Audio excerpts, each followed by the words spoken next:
ആഫ്രിക്കയുടെ തെക്കേ ഭാഗത്തുള്ള ബോട്സ്വാന എന്ന രാജ്യത്തെ ഒരു നാഷണൽ പാർക്കിലൂടെ സഞ്ചാരത്തിന്റെ 38 പേരടങ്ങുന്ന ഒരു സംഘം ഒരു ബോട്ടിൽ സഞ്ചരിച്ചുകൊണ്ടിരിക്കുകയാണ്. ബോട്ടിൽ ലഘുഭക്ഷണവും പാനീയങ്ങളും എല്ലാമുണ്ട്.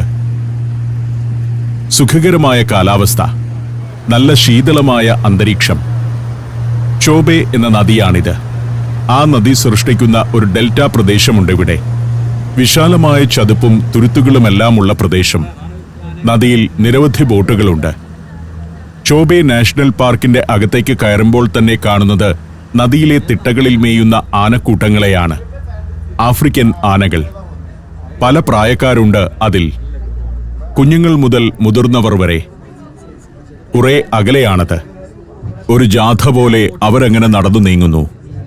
ആയിരക്കണക്കിന് ആനകളുള്ള നാഷണൽ പാർക്കാണിത്. നിരവധി ബോട്ടുകളിൽ ടൂറിസ്റ്റുകൾ എത്തിയിരിക്കുന്നു. തീരത്ത് തിട്ടകളിൽ വെയിൽക്കാഞ്ഞു കിടക്കുന്ന മുതലകൾ. ബോട്ടുകളെയോ അതിലെ മനുഷ്യരെയോ ഒന്നും ഭയമില്ല അവന്. ഭീകരൻ മുതലകളാണ്. ഒരാളെയൊക്കെ അനായാസം അവനകത്താക്കാം. നൈൽ ക്രോക്കഡൈൽ ആണിത്. നൈൽ മുതലകളുടെ വലിയൊരു ആവാസയിടമാണ് ചോബെ നദി. ഏറെ അപകടകാരികളുമാണിവർ. നദിയിൽ മീൻ പിടിക്കാനെത്തുന്ന തീരഗ്രാമങ്ങളിലുള്ളവരാണ് അവയുടെ ആക്രമണത്തിന് ഏറ്റവും അധികം ഇരയായിട്ടുള്ളത്. തീരത്ത് പക്ഷികളും മൃഗങ്ങളുമെല്ലാമുണ്ട്. വീണ്ടും മുന്നോട്ടു ചെല്ലുമ്പോൾ ഇവിടെ ഏതാനും ബോട്ടുകൾ നിർത്തിയിട്ടിട്ടുണ്ട്. അവിടെ ആനകൾ വെള്ളത്തിലിറങ്ങി കളിക്കുകയും കുളിക്കുകയും ഒക്കെ ചെയ്യുകയാണ്. 8-10 ആനകളുണ്ട് അവിടെ, കുഞ്ഞുങ്ങളും മുതിർന്നവരുമൊക്കെയായി. ബോട്ടുകൾ അവിടേക്ക് കൂടുതൽ അടുത്തു പോകില്ല. കാരണം ചിലർ നദിയിൽ മുങ്ങുന്നുണ്ട്. ഇറങ്ങി മുങ്ങണോ എന്ന് ശങ്കിച്ചെന്നോണം കുറെ പേർ ഇവിടെ നിൽക്കുന്നുമുണ്ട്. അവരും ഇറങ്ങും. കൊമ്പനും പിടിയും മോഴയുമെല്ലാമുണ്ട് കൂട്ടത്തിൽ. കൂട്ടമായി ജീവിക്കുന്നവരാണ് ആനകൾ. അവരുടെ ഒരു കുഞ്ഞെന്ന് പറയുന്നത് എല്ലാവരുടെയും കുഞ്ഞാണ്. മുതിർന്ന ആനകൾ ഒത്തൊരുമിച്ചാണ് കൂട്ടത്തിലെ കുഞ്ഞിനെ സംരക്ഷിക്കുന്നത്. ഏറ്റവും അധികം ആഫ്രിക്കൻ ആനകളുള്ള രാജ്യമാണ് ബോട്സ്വാന. ലോകത്ത് ആകെയുള്ള ആഫ്രിക്കൻ ആനകളിൽ 1/3 ഈ രാജ്യത്താണ്. ഏതാണ്ട് 1,30,000 ആനകൾ. അവയിൽ തന്നെ ഏറ്റവും അധികം വസിക്കുന്നത് ചോബെ, ഒക്കവാങ്ക എന്നീ നദികളുടെ ഡെൽറ്റയിലാണ്. ചില സമയങ്ങളിൽ ചോബെ നാഷണൽ പാർക്കിൽ 50,000 മുതൽ 1,00,000 വരെ ആനകൾ ഉണ്ടാവുമെന്നാണ് കണക്ക്. ബോട്ട് ഡ്രൈവർമാർക്കെല്ലാം കൃത്യമായ ട്രെയിനിംഗ് ലഭിച്ചിട്ടുള്ളതുകൊണ്ട് മൃഗങ്ങളുടെ തൊട്ടടുത്തേക്കൊന്നും പോവില്ല. കരയിൽ മടിച്ചു നിന്നവരെല്ലാവരും കൂടി വെള്ളത്തിലേക്ക് ഇറങ്ങിയിരിക്കുന്നു. നേരത്തെ നദിയിൽ മുങ്ങിക്കുളിച്ചുകൊണ്ടിരുന്നവന്റെ അടുത്തേക്കാണ് എല്ലാവരും കൂടി ചെല്ലുന്നത്. 10-12 പേർ കൂടി ചെന്നു. ഇനി നീന്തലായി, കളിയായി, കുളിയായി. അവരുടെ ആഘോഷവേളകളാണ് ഇതെല്ലാം. അതങ്ങനെ കണ്ടുകൊണ്ട് എത്ര നേരം നിന്നാലും മടുക്കില്ല. നദിയിലിറങ്ങിയവർ മറുകര കടക്കാൻ പോവുകയാണെന്നാണ് ഞങ്ങൾ കരുതിയത്. അല്ല, മുങ്ങിക്കുളിച്ചുകൊണ്ടിരിക്കുന്നവനെ പിടിച്ച് കരയ്ക്ക് കയറ്റാൻ ഇറങ്ങിയതാണവർ. ഇവിടെ നദിയുടെ ഒരു വശത്ത് ബോട്സ്വാനയും മറുവശത്ത് നമീബിയയുമാണ്. പക്ഷേ ആനകൾക്കെന്ത് രാജ്യം! അവർ ഇടയ്ക്ക് നദി കടന്ന് നമീബിയയിലേക്ക് പോകും. അതുപോലെ അവിടെയുള്ളവർ ബോട്സ്വാനയിലേക്കും വരും. ഞങ്ങളെപ്പോലെ ലോകത്തിന്റെ പല ഭാഗങ്ങളിൽ നിന്നെത്തിയ കുറെ ആളുകളുണ്ടിവിടെ. പ്രകൃതിയെ കാണാൻ, ജീവിതം കാണാൻ വന്നവർ. പല വലിപ്പത്തിലുള്ള പല പല ബോട്ടുകളിൽ അവരങ്ങനെ നീങ്ങുന്നു. ഇതാ ഒരുവൻ. അവൻ തീരം കുത്തിയിടിക്കുകയാണ്. ഇവനൊക്കെ ജീവിതം ശരിക്കും ആസ്വദിക്കുകയാണല്ലോ എന്നാണ് ഞാൻ ചിന്തിക്കുന്നത്. ഇവിടെ ഇവർക്ക് ഇഷ്ടമുള്ളത് എന്തും ചെയ്യാം. നദിയിൽ നീന്തുന്നു, കുത്തിമറിയുന്നു, തിട്ടയിൽ ഇടിക്കുന്നു, വെള്ളത്തിൽ കിടക്കുന്നു, പുല്ലു തിന്നുക, ഇങ്ങനെ ഉല്ലസിക്കുക. അതാണ് അവരുടെ ജീവിതം. അങ്ങനെ സ്വതന്ത്രമായി ജീവിക്കുന്നവരെയാണ് നമ്മൾ പിടിച്ചുകൊണ്ടുവന്ന് ചട്ടം പഠിപ്പിച്ച് വെയിലത്ത് എഴുന്നള്ളിക്കുന്നത്. ഇവിടുത്തെ ആനകളുടെ യഥാർത്ഥ ജീവിതം കാണുമ്പോൾ നമ്മുടെ നാട്ടിലുള്ള ആനകളെക്കുറിച്ചോർത്ത് സങ്കടം വരും. ധാരാളം ബോട്ടുകളിൽ ആളുകൾ വരുന്നു. മിക്കവരും ഫോട്ടോകൾ എടുത്തുകൂട്ടുന്നു. എന്നാൽ ഫോട്ടോയൊന്നും എടുക്കാതെ വെറുതെ കാണാൻ വരുന്നവരുമുണ്ട്. അവർ നേരിട്ട് കണ്ട് ഇതെല്ലാം ആസ്വദിക്കുകയാണ്. പാശ്ചാത്യരിൽ ഒരു 50-60 വയസ്സു കഴിഞ്ഞവർ ബഹുഭൂരിപക്ഷവും ഇത്തരം കാഴ്ചകളൊന്നും ക്യാമറയിൽ പകർത്തുന്നില്ല. എന്റെ ഗ്രൂപ്പിലുള്ളവരെല്ലാം മൊബൈൽ ഫോണിലൂടെയാണ് ഈ കാഴ്ചകളെല്ലാം കാണുന്നതെന്ന് എനിക്കുറപ്പാണ്. ആ ബോട്ടിലുള്ള സംഘത്തിലെയും കൂടുതൽ പേരും ക്യാമറയും മൊബൈലുമായാണ് നിൽക്കുന്നത്. തീരത്തെന്തോ കാഴ്ച കാണാനാണ് അവർ പോകുന്നത്. ഇതാണ് ആ കാഴ്ച. ഒരു നൈൽ ക്രോക്കഡൈൽ. അവൻ വെയിൽ കാഞ്ഞങ്ങനെ കിടക്കുകയാണ്. ലോകത്തെ ഏറ്റവും വലിയ രണ്ടാമത്തെ മുതലവർഗമാണ് നൈൽ ക്രോക്കഡൈൽ. 16 അടി വരെ നീളം വയ്ക്കുന്ന നൈൽ മുതലയ്ക്ക് 400 കിലോയിലധികം ഭാരമുണ്ടാവും. അവിടെ നിന്നും ഞങ്ങൾ യാത്ര തുടരുകയാണ്. ചോബെ നദി ഇവിടെ വലിയൊരു കായൽ പോലെയാണ് കിടക്കുന്നത്. ചെറിയൊരു നദിയല്ല.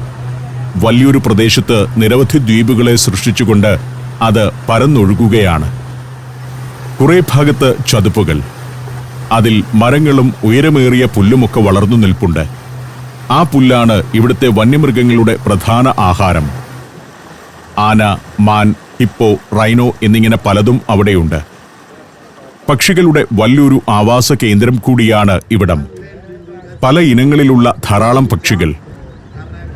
കൊക്കിനത്തിൽപ്പെട്ടവയും പെലിക്കനുകളും നീർക്കാക്കകളുമെല്ലാമുണ്ട്. ഈ ചതുപ്പുകളിൽ മുതലയും പാതി മുങ്ങിക്കിടപ്പുണ്ടാകും. പക്ഷികൾക്ക് വലിയ ഭീഷണിയാണവ. 400 ഇനത്തിൽപ്പെട്ട പക്ഷികൾ ചോബെ ഡെൽറ്റയിലുണ്ടെന്നാണ് കണക്ക്. പലതരം പാമ്പുകളും ഈ ചതുപ്പുകളിൽ വസിക്കുന്നു. വരണ്ട് കിടക്കുന്നത് പോലുള്ള കാട്. അവിടെ സിംഹം, മാനുകൾ, കാട്ടുപോത്ത് എന്നിങ്ങനെ അനേകം ജീവികളുണ്ട്. നദിയിലൂടെ ഇങ്ങനെ പോകുമ്പോൾ കൂടുതലായും കാണുക മുതലയെയും ആനയെയുമൊക്കെ ആയിരിക്കും. ഇവിടെയും ഒരു മുതലക്കിടപ്പുണ്ട്. സൂക്ഷിച്ചു നോക്കിയാലേ ചതുപ്പിൽ അവയെ കണ്ടെത്താനാവൂ. ബോട്ടുകളെല്ലാം എഞ്ചിനുള്ളവയാണെങ്കിലും മൃഗങ്ങളുടെ അടുത്തു ചെല്ലുമ്പോൾ ആ എഞ്ചിൻ ഓഫ് ചെയ്യും. ശബ്ദം ഏറ്റവും കുറച്ചാണ് ഓടിക്കുക. ഇരപ്പിച്ചും ശബ്ദമുണ്ടാക്കിയും മൃഗങ്ങളുടെ സ്വൈര്യജീവിതത്തെ തടസ്സപ്പെടുത്തില്ല.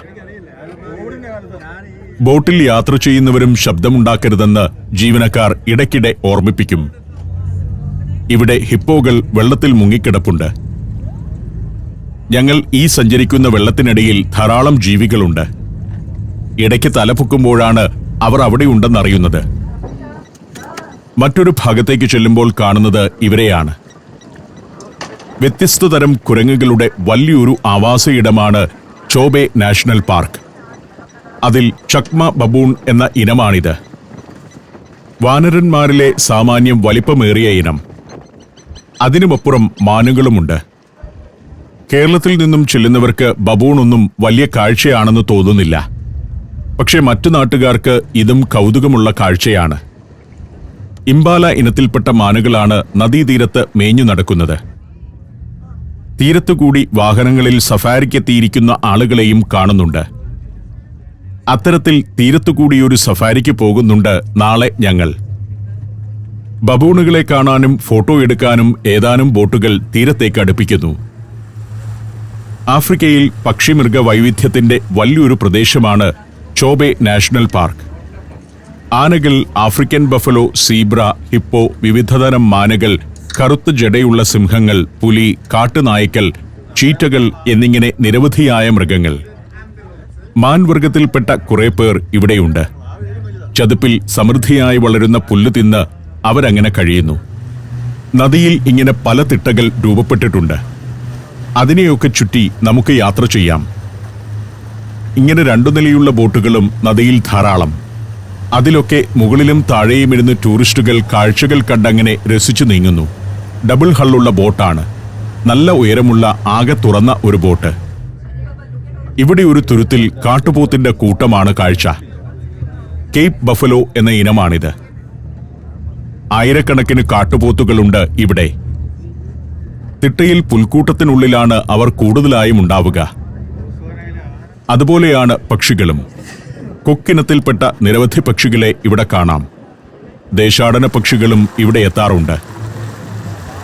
നദിയുടെ ഒരു ഭാഗത്ത് ആ കാണുന്നതുപോലെ വരണ്ട പ്രദേശമാണെങ്കിൽ മറുഭാഗത്ത് ചതുപ്പാണ്. തീരത്തോട് ചേർന്നുള്ള ആ ഭാഗത്തുകൂടിയെല്ലാം വാഹനത്തിൽ പോകാവുന്നതാണ്. ഇവിടെ ഒരു പക്ഷിയുണ്ട്. ഇതാണ് സ്നേക്ക് ബേർഡ് എന്നറിയപ്പെടുന്ന ആഫ്രിക്കൻ ഡാർട്ടർ.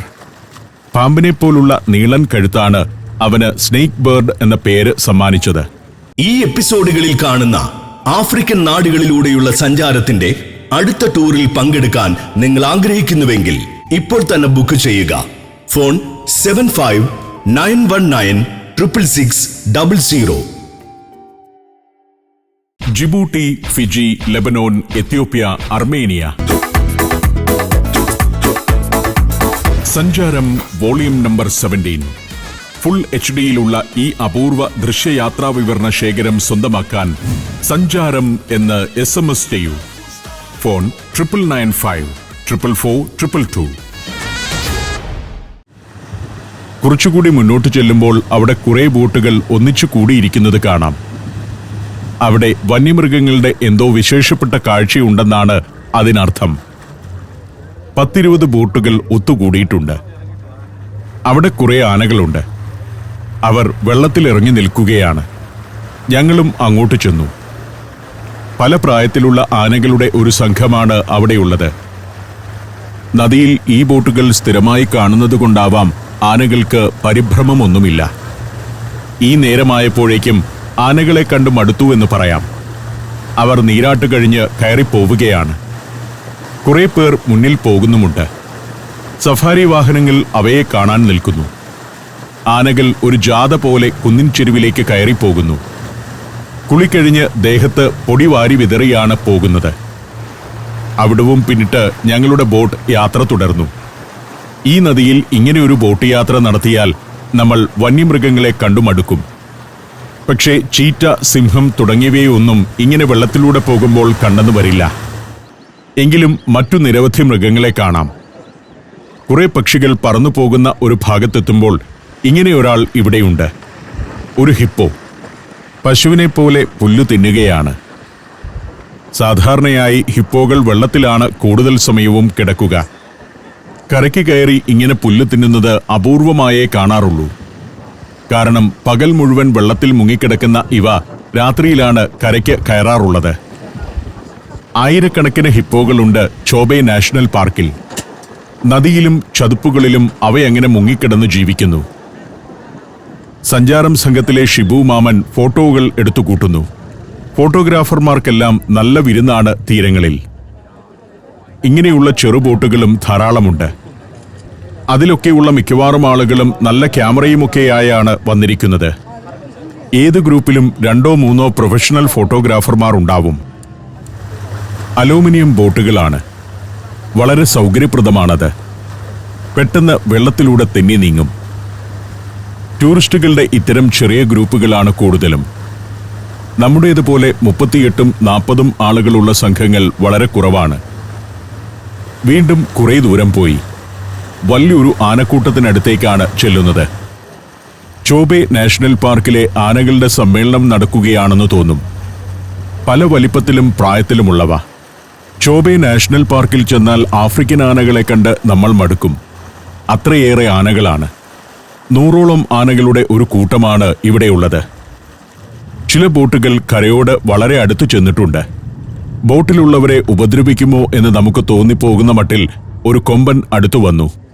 അപ്പോഴേക്കും ബോട്ട് പയ്യെ പിറകോട്ടെടുക്കുന്നു. ആഫ്രിക്കയിൽ ഏറ്റവും അധികം ആനകളുള്ള നാഷണൽ പാർക്കാണ് ചോബെ. ചില സമയങ്ങളിൽ ഈ നാഷണൽ പാർക്കിൽ 1,20,000 ആനകൾ വരെ ഉണ്ടാകാറുണ്ടെന്നാണ് കണക്ക്. അതിനാൽ the land of the giants എന്നൊരു വിശേഷണം തന്നെയുണ്ട് ചോബെ നാഷണൽ പാർക്കിന്. ആനകളുടെ എണ്ണം പെരുകിക്കൊണ്ടിരിക്കുകയാണെന്നാണ് കണക്കുകൾ സൂചിപ്പിക്കുന്നത്. 1993-ൽ ഈ നാഷണൽ പാർക്കിൽ സ്ഥിരമായി വസിച്ചിരുന്ന ആനകളുടെ എണ്ണം 13,500 ആയിരുന്നു. എന്നാൽ ഇപ്പോഴത് 40,000-നും 50,000-നും ഇടയിലാണ്. മെയ് മുതൽ ഒക്ടോബർ വരെയുള്ള മാസങ്ങളിൽ നമീബിയ ഉൾപ്പെടെ മറ്റു പലയിടങ്ങളിൽ നിന്നും ആനകൾ കൂട്ടമായി ഇവിടേക്കെത്തും. അപ്പോഴാണ് എണ്ണം 1,20,000 ഒക്കെ ആകുന്നത്. കാലങ്ങളായി ആനകളിങ്ങനെ ഭീഷണിയൊന്നുമില്ലാതെ ഇവിടുത്തെ കാടുകളിൽ ജീവിച്ചു വരികയാണെന്ന് കരുതേണ്ട. 2013 വരെയും വലിയ തോതിൽ ആനവേട്ട നടന്നിരുന്ന രാജ്യമാണ് ബോട്സ്വാന. കൊമ്പിനു വേണ്ടി ആനകളെ വേട്ടയാടുന്നത് അതുവരെ ഇവിടെ വലിയ കുറ്റമായിരുന്നില്ല. പ്രതിവർഷം $3 മില്യൺ ആനക്കൊമ്പ് കച്ചവടമാണ് അക്കാലത്ത് ഇവിടെ നടന്നിരുന്നത്. 2013 ബോട്സ്വാന ഗവൺമെന്റ് ട്രോഫി ഹണ്ടിങ്ങിന് 7 വർഷത്തെ നിരോധനം ഏർപ്പെടുത്തി. ആനക്കൊമ്പ് പോലുള്ള പ്രദർശന വസ്തുക്കൾക്കും സുവനീറുകൾക്കും വേണ്ടി മൃഗങ്ങളെ വേട്ടയാടുന്നതിനാണ് ട്രോഫി ഹണ്ടിംഗ് എന്ന് പറയുന്നത്. കരയിൽ മാത്രമല്ല, വെള്ളത്തിലുമുണ്ട് കുറെ ആനകൾ. അവർ നീന്തി കളിക്കുകയാണ്. കരയും നദിയുമൊക്കെ ഇവരുടെ വിഹാര ഇടങ്ങളാവുന്നു. വെള്ളത്തിൽ നിന്നുകൊണ്ട് 2 പേർ ഗുസ്തി പിടിക്കുകയാണിവിടെ. സീരിയസ് ആയ അംഗമാണോ തമാശക്കളിയാണോ എന്ന് മനസ്സിലാവുന്നില്ല. ഇരുവരും കൊമ്പ് കോർക്കുന്നുണ്ട്. കുറെ നേരം ഞങ്ങളത് കണ്ടുനിന്നു. സാധാരണയായി സംഘത്തിലെ മേധാവിത്വത്തിനു വേണ്ടിയും ഇണയെ നേടാനുമാണ് കൊമ്പന്മാർ തമ്മിൽ ഏറ്റുമുട്ടാറുള്ളത്. ഇത് പക്ഷേ ഒരു കളിയാണെന്ന് തോന്നുന്നു. ആഫ്രിക്കൻ ആനകളിലെ കലഹാരി വിഭാഗമാണ് ചോബെ നാഷണൽ പാർക്കിൽ കൂടുതലുള്ളത്. ചോബെ നദിയിലൂടെ ദീർഘദൂരം സഞ്ചരിക്കുന്നവയാണിവ. രസകരമായ സ്വഭാവവിശേഷങ്ങളുള്ളവരാണ് ആഫ്രിക്കൻ ആനകൾ. നിരവധി പിടിയാനകളും അവരുടെ പെൺമക്കളും പ്രായപൂർത്തിയാവാത്ത ആൺകുട്ടികളും ചേർന്ന കുടുംബമായാണ് ഇവർ വസിക്കുന്നത്. ഒരുതരം മാട്രിയാർക്ക് സിസ്റ്റമാണ് ഇവരുടേത്. അതായത് കുടുംബത്തിലെ മുതിർന്ന പെണ്ണായിരിക്കും സംഘത്തെ നയിക്കുന്നത്. പ്രത്യുൽപാദന കാലത്താണ് കൊമ്പന്മാർ കൂട്ടത്തിൽ വന്നു ചേരുക. പക്ഷെ അവർക്ക് സംഘത്തിന്റെ നേതൃസ്ഥാനമൊന്നും കിട്ടുകയില്ല. ഇണചേരലിന് ശേഷം കൊമ്പൻ കാട്ടിൽ ഒറ്റയ്ക്ക് അലഞ്ഞു തിരിയാൻ പോകുന്നതാണ് പതിവ്. കുഞ്ഞുങ്ങളെ വളർത്തുന്നത് പെണ്ണാനകൾ ഒരുമിച്ചാണ്. All mothering സിസ്റ്റമാണത്. കൂട്ടത്തിലെ കുഞ്ഞുങ്ങളുടെ സംരക്ഷണം മുതിർന്ന ആനകൾ ഒരുമിച്ച് നിർവഹിക്കുന്നു.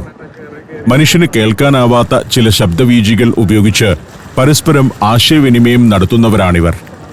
ദുഃഖം, സന്തോഷം തുടങ്ങിയ വികാരങ്ങളും പഠിക്കാനും അനുകരിക്കാനും ഓർമ്മ വയ്ക്കാനുമെല്ലാമുള്ള കഴിവും ആഫ്രിക്കൻ ആനകൾക്കുണ്ട്. നല്ല സെൻസ് ഓഫ് ഹ്യൂമർ ഉള്ളവരാണ് ആഫ്രിക്കൻ ആനകളെന്ന് ചില പഠനങ്ങൾ പറയുന്നു. വീണ്ടും മുന്നോട്ടു പോകുമ്പോൾ ഇക്കാണുന്നത് ഒരു ഫ്ലോട്ടിംഗ് റെസ്റ്റോറന്റ് ആണ്.